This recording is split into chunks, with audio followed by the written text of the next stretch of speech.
عقبہ نے ابو احاب بن عزیز کی لڑکی سے نکاح کیا تو ان کے پاس ایک عورت آئی اور کہنے لگی کہ میں نے عقبہ کو اور جس سے اس کا نکاح ہوا ہے اس کو دودھ پلایا ہے، نہ تو نے کبھی مجھے بتایا ہے۔ یہ سن کر عقبہ نے کہا مجھے نہیں معلوم کہ تو نے مجھے دودھ پلایا ہے۔ تب سوار ہو کر رسول اللہ کی خدمت میں مدینہ منورہ حاضر ہوئے اور آپ سے اس کے متعلق دریافت کیا تو آپ نے فرمایا کس طرح تم اس لڑکی سے رشتہ رکھو گے حالانکہ اس کے متعلق یہ کہا گیا۔ تب عقبہ بن حارث نے اس لڑکی کو چھوڑ دیا اور اس نے دوسرا خامد کر لیا۔ صحیح بخاری حدیث نمبر 88۔ میں اور میرا ایک انصاری پڑوسی دونوں اطراف مدینے کے ایک گاؤں بنی امیہ بن زید میں رہتے تھے جو مدینے کے بلند گاؤں میں سے ہے۔ ہم دونوں باری باری ان حضرت کی خدمت شریف میں حاضر ہوا کرتے تھے۔ ایک دن وہ آتا ایک دن میں آتا، جس دن میں آتا اس دن کی وحی کی اور رسول اللہ کی فرمودہ دیگر باتوں کی اس کو خبر دے دیتا، اور جب وہ آتا تو وہ بھی اسی طرح کرتا۔ تو ایک دن وہ اور میرا انصاری ساتھی اپنی باری کے روز حاضر خدمت ہوا۔ جب واپس آیا تو اس نے میرا دروازہ بہت زور سے کھٹکھٹایا اور میرے بارے میں پوچھا کہ کیا عمر یہاں ہے؟ میں گھبرا کر اس کے پاس آیا۔ وہ کہنے لگا ایک بڑا معاملہ پیش آ گیا، یعنی رسول اللہ نے اپنی بیویوں کو طلاق دے دی ہے۔ پھر میں اپنی بیٹی حفصہ کے پاس گیا، وہ رو رہی تھی۔ میں نے پوچھا کیا تمہیں رسول اللہ نے طلاق دے دی ہے؟ وہ کہنے لگی میں نہیں جانتی۔ پھر میں نبی کی خدمت میں حاضر ہوا۔ میں نے کھڑے کھڑے کہا کیا آپ نے اپنی بیویوں کو طلاق دے دی ہے؟ آپ نے فرمایا نہیں، یہ افواہ غلط ہے۔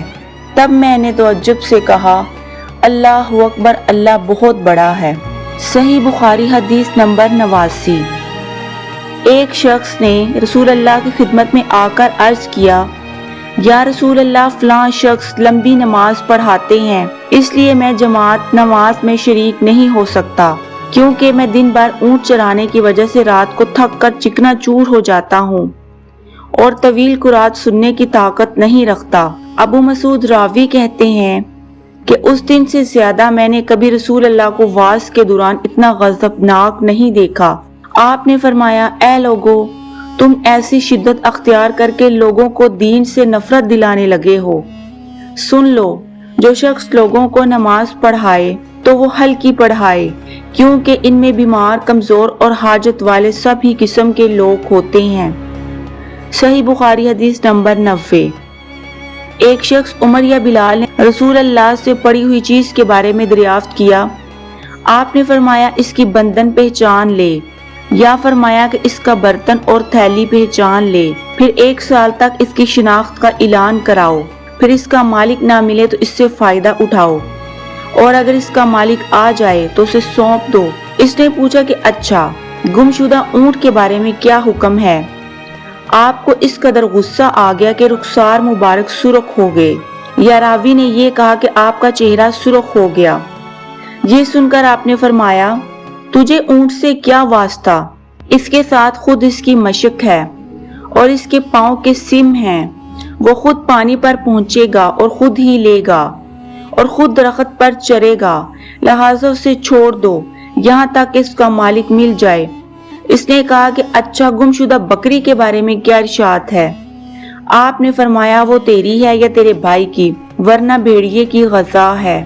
صحیح بخاری حدیث نمبر 91۔ رسول اللہ سے کچھ ایسی باتیں دریافت کی گئیں کہ آپ کو برا معلوم ہوا، اور جب اس قسم کے سوالات کی آپ پر بہت زیادتی کی گئی تو آپ کو غصہ آ گیا۔ پھر آپ نے لوگوں سے فرمایا اچھا، اب مجھ سے جو چاہو پوچھو۔ تو ایک شخص نے دریافت کیا کہ میرا باپ کون ہے؟ آپ نے فرمایا تیرا باپ حذاف ہے۔ پھر دوسرا آدمی کھڑا ہوا اور اس نے پوچھا یا رسول اللہ میرا باپ کون ہے؟ آپ نے فرمایا کہ تیرا باپ سالم شیبہ کا آزاد کردہ غلام ہے۔ آخر حضرت عمر رضی اللہ عنہ نے آپ کے چہرے مبارک کا حال دیکھا تو عرض کیا یا رسول اللہ، ہم ان باتوں کے دریافت کرنے سے جو آپ کو ناگوار ہوں اللہ سے توبہ کرتے ہیں۔ صحیح بخاری حدیث نمبر 92۔ ایک دن رسول اللہ گھر سے نکلے تو عبداللہ بن حذافہ کھڑے ہو کر پوچھنے لگے کہ حضور میرا باپ کون ہے؟ آپ نے فرمایا حذافہ۔ پھر آپ نے بار بار فرمایا کہ مجھ سے پوچھو۔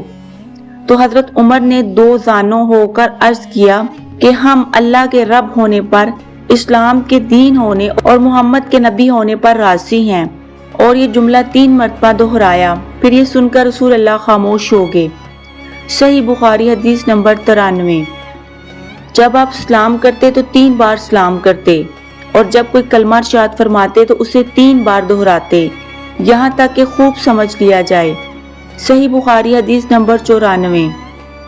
جب آپ کوئی کلمہ ارشاد فرماتے تو اسے 3 بار لوٹاتے، یہاں تک کہ خوب سمجھ لیا جاتا، اور جب کچھ لوگوں کے پاس آپ تشریف لاتے اور انہیں سلام کرتے تو 3 بار سلام کرتے۔ صحیح بخاری حدیث نمبر 95۔